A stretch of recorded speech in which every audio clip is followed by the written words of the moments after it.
Hello à toi qui passe par là, je te souhaite la bienvenue sur ce nouvel épisode du podcast, donc sur le journal d'Anissa. Je te remercie à toi d'être là. Pour ceux qui ne me connaissent pas et qui passent un peu par hasard sur ce podcast, aujourd'hui, je vais vous expliquer un peu l'ADA. Enfin, vous êtes sur mon podcast, c'est un peu comme un journal. Et on est ici pour parler de choses vraies, voilà. Non pas que les autres podcasts ne soient pas vrais, mais disons que c'est mon parcours à moi, personnel. Voilà. Donc aujourd'hui, j'avais envie de te parler d'un sujet qui, je pense, fera parler peut-être beaucoup de personnes et vers lesquelles plusieurs personnes pourront se reconnaître, qui est quand même un sujet euh, assez particulier. Enfin, je vais y venir. Désolée, je tourne un peu autour du pot. Et en fait, le thème, c'est la santé mentale, mais pas que. Mais c'est aussi ce que le corps ressent et la douleur. C'est un mix de tout. Voilà. C'est vraiment un mix de tout. Et en dernier lieu, pardon, c'est mon rapport à l'alimentation et l'impact que ça a eu ces dernières années. Donc tous ces traitements. Voilà. Et avant de commencer, je préfère poser un petit trigger warning, un petit disclaimer, un petit attention, hein, faites gaffe, parce que c'est un sujet quand même assez sensible. Dans cet épisode, je vais te parler de troubles du comportement alimentaire, de douleurs chroniques, des variations de poids que ça a pu avoir sur moi, du mal-être que ça a pu avoir sur moi aussi, euh, et de tout ce que ça peut engendrer dans le quotidien. Donc voilà. Alors, si jamais ce sujet est beaucoup trop difficile à aborder pour toi, je t'invite à passer à un épisode soit précédent, soit suivant, selon l'ordre à laquelle tu écoutes cet épisode, ou même selon la période à laquelle tu écoutes cet épisode. Donc voilà. En tout cas, si jamais tu as besoin de mettre pause parce que c'est trop dur pour toi, si jamais tu décides d'aller au bout, n'hésite pas. Voilà, c'est un sujet qui est quand même assez fort. Le thème numéro un que je voulais aborder, c'était mon rapport à l'alimentation. Pour remettre un peu dans le contexte, j'aimerais d'abord te parler de mon histoire avec l'alimentation.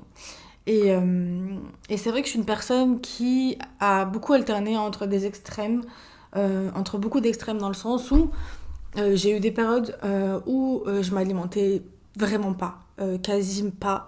Et on m'avait diagnostiqué anorexique. Euh, la seule chose que j'arrivais à manger, je me rappelle, c'était des abricots et de l'eau, pour vous donner une idée.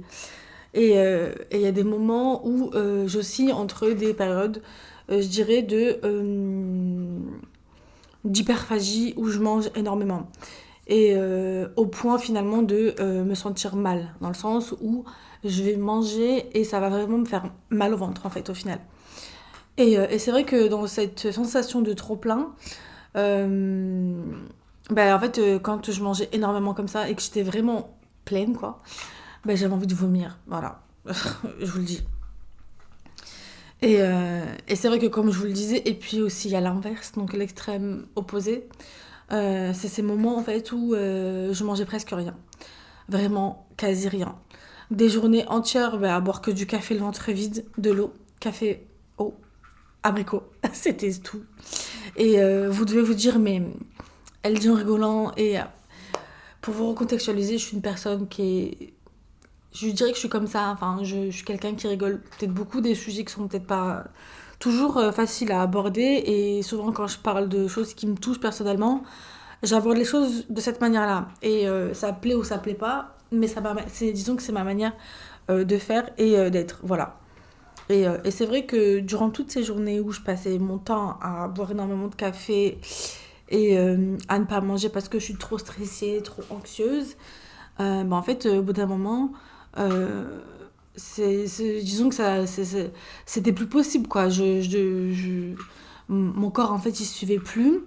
Et c'est vrai que je me suis sentie comme submergée par cette situation. Et même si on m'a jamais diagnostiqué comme boulimique ou anorexique, oui, ça j'avais eu le diagnostic, mais boulimique, non. Euh, c'est vrai que il m'arrive parfois, encore, j'ai vraiment calmé le truc dernièrement. C'est vrai que ça va vraiment beaucoup mieux à ce niveau-là. Mais par moments, ça m'arrive d'avoir des moments où je vais acheter tout et n'importe quoi. Vraiment. Genre des mélanges très bizarres. Et je vais les manger, quoi, clairement. Et je vais finir le sac de courses, pour vous dire. Donc, donc voilà. Et dans tout ça, je dirais que de par donc, ces troubles du comportement alimentaire est venue s'ajouter la douleur chronique et l'alimentation. Et c'est vrai que ce rapport compliqué à la nourriture, je dirais qu'il n'est pas arrivé tout seul. Ça a commencé par, au tout début, c'était les crises d'angoisse. Et petit à petit, en fait, ça a été de par les traitements que j'ai pu avoir qui m'ont vraiment mise dans des états pas au top, quoi. Je vous en avais déjà parlé dans l'épisode précédent où je vous avais dit que j'avais pris un médicament pour stopper mes menstruations. Et en fait, ce médicament-là, mon corps, il avait fait comme un rejet. Et en fait, si vous voulez, je passais mon temps à vomir et j'ai perdu 12 kilos, non, 11 kilos, pardon, en l'espace de 2 semaines et demie. Voilà.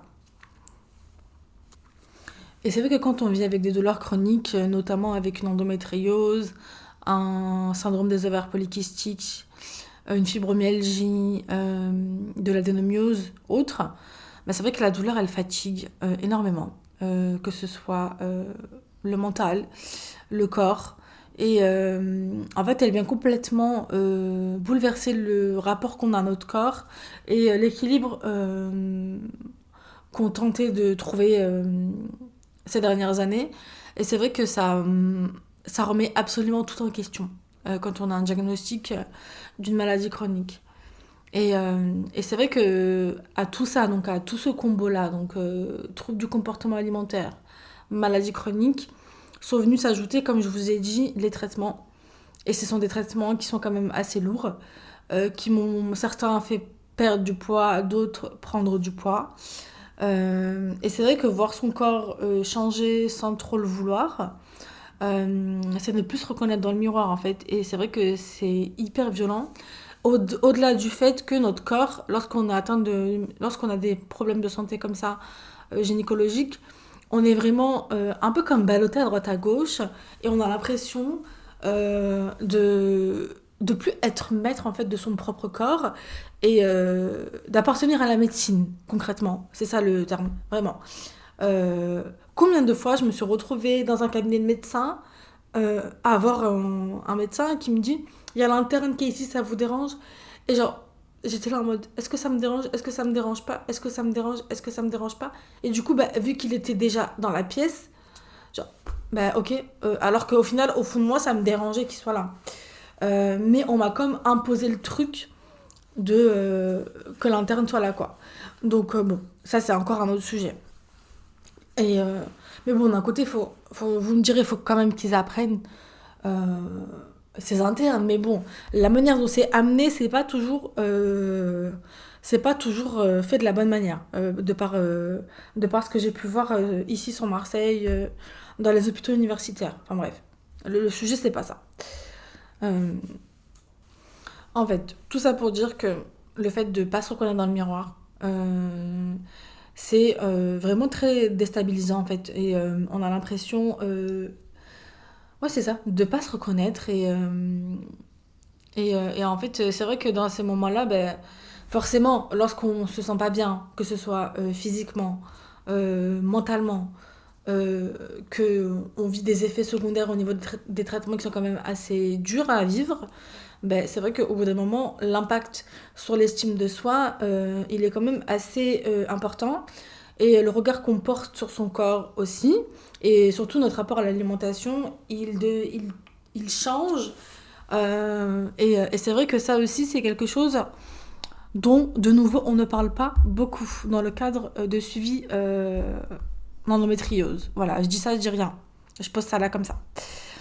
Et c'est vrai que quand le corps, il encaisse trop, au bout d'un moment, ça finit par peut-être péter. Voilà. Je vous le dis, ça finit parfois par casser à un moment. Voilà. Ça finit par... il se passe quelque chose, quoi. Et c'est vrai qu'avec l'endométriose, euh, quand je mange plus que ce que mon corps ne peut supporter, ben, du coup, les conséquences, elles sont immédiates. C'est-à-dire que j'ai des crises digestives violentes, douloureuses, et qui viennent s'ajouter aux douleurs chroniques déjà présentes. Donc ça, c'est encore le combo gagnant. C'est ironique en fait. Je dis ça par ironie parce que je vous le dis vraiment de comment est-ce que je l'ai vécu et vraiment quand je vous dis ça, je repense à cette phase-là. Voilà. Et c'est vrai que bon, à force en fait, j'ai fini par comprendre que mes comportements alimentaires n'étaient pas un manque de volonté de ma part, mais c'était une réponse à la douleur, donc au stress, à l'épuisement mental et physique et à tout ce que mon corps essayait de gérer en même temps. Donc c'est vrai que euh, c'était assez compliqué en fait euh, de combiner tout ça à l'époque. Et c'est vrai que l'alimentation, ça a été, je dirais, comme une sorte de cocon, de refuge, où j'ai pu, entre guillemets, me réfugier, si je peux dire ça comme ça, un temps. Et la question qui, je pense, peut vous venir comme ça d'entrée de jeu, c'est pourquoi en parler aujourd'hui et pourquoi en parler maintenant, à cet instant-là T. Et c'est vrai que si aujourd'hui je prends la parole, c'est parce qu'en fait les troubles du comportement alimentaire sont totalement liés en fait aux maladies chroniques et c'est encore très peu abordé de nos jours, dans le sens où très souvent, moi personnellement, pour vous dire honnêtement, on m'a jamais parlé de troubles du comportement alimentaire lorsqu'on est atteint de maladies chroniques et on n'a jamais fait le distinguo entre les deux. Et comment est-ce qu'on peut essayer comment dire, de faire en sorte d'accompagner les patientes lorsqu'elles vivent des situations comme ça. Parce qu'en fait, je trouve que c'est un petit peu le serpent qui se mord la queue dans le sens où on va vous aider d'une manière, on va vous donner un traitement d'un côté, mais par contre, on va essayer de pas. On va pas parler de ce sujet-là. Enfin, je trouve que c'est un peu comme un cercle vicieux, pardon. J'allais dire visqueux. Reprenons. Je vais pas couper cette partie-là. Tout ça pour dire que je pense que honnêtement, il faut vraiment prendre les choses de manière au global. Enfin, vraiment quelque chose de global dans le sens où c'est pas parce qu'on va donner un traitement à une patiente. Ok, lorsqu'on tente un nouveau traitement, on vous dit ce traitement-là vous fait prendre du poids. D'accord. Mais si ce traitement-là il me fait prendre du poids, qu'est-ce qu'on fait à ce moment-là? Que fait-on pour éviter que ce traitement me fait prendre du poids, me fasse prendre du poids? Et si auquel cas le traitement me fait prendre du poids, c'est que peut-être il n'est pas adapté hormonalement pour moi et que peut-être il y a quelque chose à faire en fait, il y a une question à se poser. Je sais plus, j'avais vu un post Instagram qui parlait du fait que chaque femme, chaque patiente devait avoir un suivi comme personnalisé et vraiment que ce soit vraiment quelque chose de très très séparé. Mais là j'ai l'impression qu'aujourd'hui on donne tous les traitements à toutes les femmes. Premier traitement c'est ça, deuxième traitement c'est ça, troisième traitement c'est ça. Et en fait c'est le même parcours à chaque fois, quasiment. Enfin, d'un, d'un parcours à l'autre c'est différent certes, mais ce que je veux dire par là, c'est que on n'essaie pas en fait de prendre la patiente juste en elle-même, vraiment, de la prendre elle avec ses particularités, ses problèmes hormonaux, ses problèmes de douleurs neuropathiques, ses problèmes liés aux douleurs de règles, ses troubles du comportement alimentaire, sa santé mentale, et en fait, je trouve ça désolant, clairement. Je trouve ça vraiment désolant. Et c'est vrai qu'on parle rarement de l'impact des traitements, donc c'est en corrélation avec ce que je vous dis. Et c'est vrai que je pense sincèrement qu'il faudrait y remédier, les médecins là, qui passent par là, s'il vous plaît. Les médecins qui écoutent ce podcast, prenez la patiente au global et faites en sorte, honnêtement, de, de l'accompagner du mieux qu'elle peut pour éviter de prendre énormément de poids. Parce que quand on prend un peu de poids et qu'on arrive à perdre sans qu'on ait forcément de variations hormonales ou de troubles de l'ovulation ou des problèmes hormonaux, et qu'on arrive à les perdre facilement, ben ok, d'accord. Mais si on a une patiente qui a des troubles hormonaux assez importants et qui n'arrive pas à perdre ce poids-là, qu'est-ce qu'on fait alors? On attend que ça finisse à un poids qui est vraiment juste exorbitant. Pauvre bichette, vraiment, ça me fait vraiment de la peine pour toutes ces patientes qui se retrouvent après par avoir des suivis bariatriques euh, lourds. Et c'est vrai que ça, c'est vraiment problématique. Enfin bref, là, je pars clairement en freestyle. Je suis vraiment désolée. Mais ce que je voulais dire, c'est que on a ce sentiment, en fait, de perdre son propre corps. De perdre le contrôle de son propre corps. De perdre, en fait... Ah, comment dire? Désolée, j'ai reçu une notification. Comment dire? De plus se reconnaître, voilà, dans le miroir. Parce que c'est clairement ça. C'est clairement ça. Et tout ça pour dire que il faut que tu saches que même si c'est pas toujours évident pour toi, sache que ta prise de poids n'est pas de ta faute. Avec tous les traitements que tu as pris, tout le traitement qu'on a pris en fait, euh, ça a eu un impact énorme sur notre variation de poids. Et, euh, et je pense qu'il faut prendre les choses brique par brique et faire les choses vraiment petit à petit. Donc voilà. Donc ce que je voulais dire, c'est que tout ça là, cet impact que ça a sur nous, il est là, il existe. Et je pense qu'il est important d'être nommé. Il mérite d'être nommé. Les traitements et la douleur chronique font que tout ce schmilblick là engendre des troubles du comportement alimentaire, des variations de poids importantes. Et ça, c'est vraiment important. Et il faudrait le placarder sur la place publique, clairement. Donc voilà.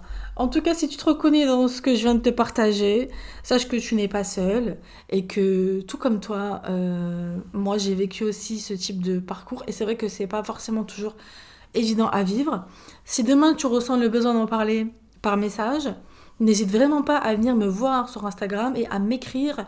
Mes DM sont ouverts, tu peux venir me parler sans souci vraiment. Ce serait vraiment avec bon cœur que je viendrais t'écrire, échanger avec toi, discuter avec toi. Voilà. Et si jamais cet épisode t'a plu, n'hésite pas à me laisser un petit commentaire. Et petit message de la fin, sache que ton corps n'est pas ton ennemi, qu'il fait de son mieux pour survivre à la douleur, et que même si tu n'as pas eu un diagnostic clair par rapport à tout ça, tu mérites d'être accompagné. Ta souffrance est réelle. Et il serait temps de taper du poing sur la table, en fait. Réveillez-vous les médecins, s'il vous plaît. S'il vous plaît, réveillez-vous. Voilà. Donc, merci à toi d'avoir écouté cet épisode. Vraiment, ça me fait vraiment plaisir. Je te dis à bientôt, prends soin de toi. Et certes, en ce moment, je bombarde avec les épisodes, mais c'est les périodes de fête et je m'ennuie. Donc, je sais que c'est la période où il y a le plus de monde par ici. Et j'ai tellement de choses à dire, donc je vous fais un épisode par jour en ce moment quasiment. Enfin bref, j'espère que tout va bien de ton côté, que tu as passé un bon moment en ma compagnie. Sur ce, je te dis à très vite sur un nouvel épisode du podcast. Et on se retrouve sur mon compte Instagram, le journal d'Anissa. Bye!